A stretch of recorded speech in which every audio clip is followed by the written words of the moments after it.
Anyone can have a bad day at the office, but when you're a leading politician in the middle of a very short election campaign, it is best to try to avoid them. Diane Abbott, the long-standing Hackney MP, has held the position of Shadow Home Secretary for 6 months. Today was her big moment, announcing if Labour win the next election, they'll recruit 10,000 new police officers. But that figure and the plan to fund them soon left her stumbling and stumped. Here's our political correspondent, Simon Harris. Joining us now from Westminster is the Shadow Home Secretary, Diane Abbott. It was meant to be Diane Abbott's big day, touring the TV and radio studios to unveil Labour's flagship plan to recruit 10,000 extra police. But when she reached LBC, her big day turned into a monumental blunder. So how much would 10,000 police officers cost? Well, if we recruit the 10,000 police men and women over a 4-year period, we believe it'll be about £300,000. £300,000 for 10,000 police officers? What are you paying them? No, I mean, sorry. How much will they cost? It will cost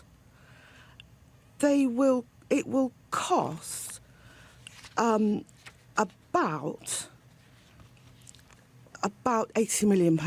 80 million divided by 10,000 equals 8,000. So what are these police officers going to be paid? We will be paying them the average... Has this been thought through? Of course it's been thought through. And I declare that the said Diane Julie Abbott has been duly... So a very good vote there for Labour. Diane Abbott becomes Britain's first black woman MP. When Diane Abbott won her seat in Hackney 30 years ago, she made history. She was never a minister in the Blair or Brown governments, but all that could change if Jeremy Corbyn is Britain's next Prime Minister. Home Secretary is regarded as one of the most senior cabinet jobs, and Diane Abbott's appointment to the shadow role is a measure of how close she and Jeremy Corbyn are. Their London constituencies are next to each other, and in the 1970s they were briefly a couple. Mr Corbyn was in forgiving mood today, even if his opponents weren't. We've corrected the figure and it'll be absolutely clear now, today and in the manifesto. I'm not embarrassed in the slightest. I think Jeremy Corbyn's team are desperate. They're coming out with proposals which they have no hinterland of actually saying they support, so people won't have confidence in them. Bearing in mind the increases we've seen in violent crime in London, we need somebody who actually knows what they're talking about, and clearly that is not Diane Abbott. And her explanation? I'm completely on top of my brief. I misspoke this morning. It was the 6th interview out of 7. It's the sort of misspeak she'll want to avoid in the coming weeks. It was an embarrassing day for Labour in London, and not just because of that interview. No, there's a little local difficulty for Labour in the South East London constituency of Old Bexley and Sidcup. Labour's candidate there was supposed to be a man called Trevor Merrills. But Mr Merrills has now been sacked by the party after he was linked to a Twitter account which suggested Islam should be eradicated from Europe. Mr Merrills denied that the account belonged to him, but Labour launched its own investigation, said it wasn't satisfied with the reply from Mr Merrills, and he has now been removed from the official list of candidates. His replacement in the constituency should be announced tomorrow. But it's worth pointing out that Labour's chances in Old Bexley and Sidcup are pretty slim. The current Conservative MP, the Northern Ireland Secretary James Brokenshire, has a majority of almost 16,000. Simon, thank you. The shortest parliament since the 1970s was dissolved today, meaning every seat in the House of Commons is vacant ahead of next month's general election. In London, expect campaigning to step up a gear as the Tories go on the attack in key Labour-held constituencies and the Lib Dems try to regain a foothold in the capital. Our political correspondent Simon Harris looks at what's at stake here in the election 2017. Buckingham Palace, and the Prime Minister has just spent 30 minutes with the Queen. What they said to each other, we'll never know. But back in Downing Street, Theresa May offered voters a choice. It is a choice between me and Jeremy Corbyn. 5 weeks from now, London's political map could be very different. At the last election, Labour won 7 seats in London, 4 from the Tories, 3 from the Lib Dems. But if the opinion polls are to be believed, this time Labour is heading for losses, perhaps as many as 9 or 10. And that would spell the end of Jeremy Corbyn's hopes of being Britain's next Prime Minister. The most marginal seat in London is Croydon Central, where Conservative MP Gavin Barwell has a slender majority of 165. It's Labour's #1 target. But the polls suggest Labour's priority will be to defend, not attack. Their most vulnerable seat is Ealing Central and Acton, where Rupert Huck won by just 274 votes 2 years ago. The Tories have also set their sights on Brentford and Isleworth, Ilford North, Enfield North, Hampstead and Kilburn and Westminster North. The Lib Dems will be targeting 2 Labour seats they lost last time, Hornsey and Wood Green and Bermondsey and Old Southwark, where veteran Lib Dem Simon Hughes was ousted. There's also a major Lib Dem push in Vauxhall, where Labour MP Kate Hoey defends a majority of 12,708. She supports Brexit, but 80% of her constituents voted to remain. The Lib Dems also hope to recapture Twickenham from the Tories, where the MP Tanya Mathias is once again up against Sir Vince Cable. And Kingston and Surbiton, where James Berry faces a challenge from the former MP Ed Davey.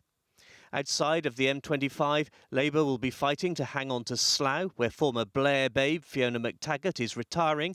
Her majority is 7,336. In Thurrock, Conservative whip Jackie Doyle-Price can expect a strong challenge from Labour. Her majority is just 536. This time a year ago, you and I were at City Hall watching Sadiq Khan win with a record result for Labour in London.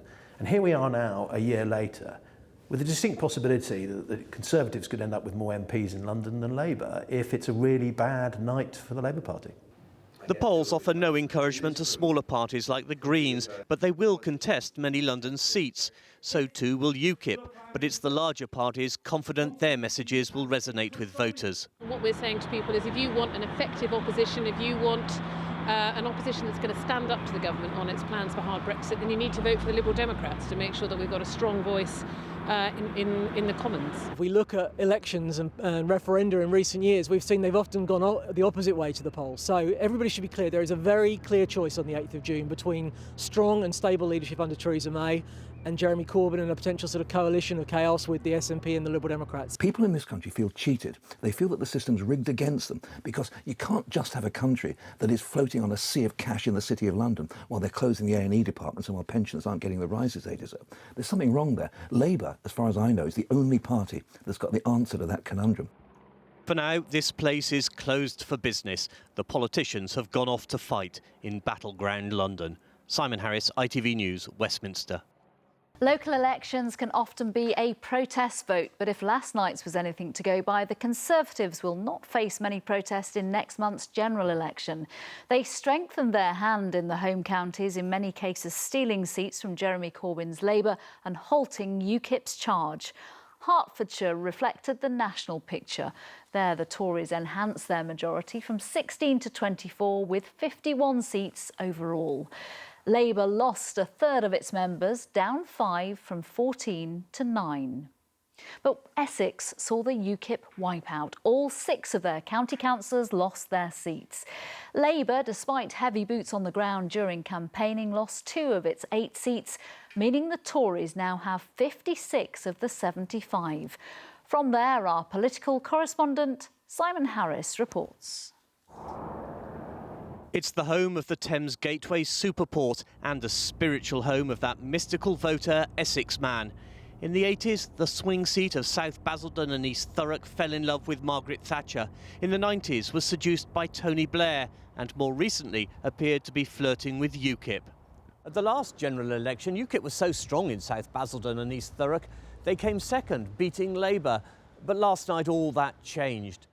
In the Langdon Hills Country Park today, the dog walkers thought they knew why Essex man was no longer falling for UKIP's charms. Apart from Brexit, they've got nothing else to say. I think because the Brexit is such a bigger issue. I think they've done their job, supposedly, of what they've said they were going to do. They've lost their way, really, haven't they? Which could all be very unfortunate for the former London mayoral hopeful who chose today of all days to become UKIP's Basildon candidate in the general election. So, any regrets? Not at all. No, I'm thrilled to be standing in South Basildon and East Thurrock. You know, Essex has always been one of our heartlands. Last time in the last general election, we were second, a very good second, more or less out of nowhere actually, and I hope to be coming up with a good result this time too. The Lib Dems haven't chosen their South Basildon candidate yet, but Labour's man is hoping he will be the main beneficiary of the collapse in support for UKIP. At the end of the day, the collapse of the UKIP vote, people are coming back to the Labour Party. It's going to be a two-horse race between the Labour Party and the Conservatives, and it's a race that Labour can win. Do you think you've seen off UKIP? I would never say that. I would never say that we've seen off any of our political opponents. They're always ready to come back and gain votes wherever they can. And so, no, we take nothing for granted. I'll be working very hard between now and the 8th of June to make sure we get the best possible result for our Prime Minister. What road's that then? A week ago, Jeremy Corbyn was in Harlow, hoping to persuade traditional Labour voters to stick with him. It seems they weren't listening. Labour's losses last night included all 3 of its councillors in Harlow. Yeah, leading to potentially a very significant night for Labour on June the 8th. Yeah, with the usual caveat that people don't always vote for the same parties in general elections as local elections. There are very big concerns in Labour tonight about what happened yesterday in Essex. Harlow in particular is just the sort of seat that Jeremy Corbyn needs to win if he's going to form the next government. But there's also the significance of the hemorrhaging in support for UKIP and the impact that that could have, not just on seats in Essex, but other seats over the border in London. And there are 2 constituencies in particular held by Labour where there's a big concern tonight that the UKIP vote will not will switch to the Conservatives. There's Ilford North, where the sitting MP Wes Streeting had a majority of less than 600, and UKIP had a huge vote there in 2015. And the other seat is Dagenham and Rainham, where John Cruddas has a majority of almost 5,000, but UKIP's vote was more than twice that. The big question tonight is, where are those UKIP votes going to go if they don't stick with UKIP at the general election on June the 8th? And the evidence from last night appears to suggest they're going to the Conservatives. All right, Simon Harris, thank you.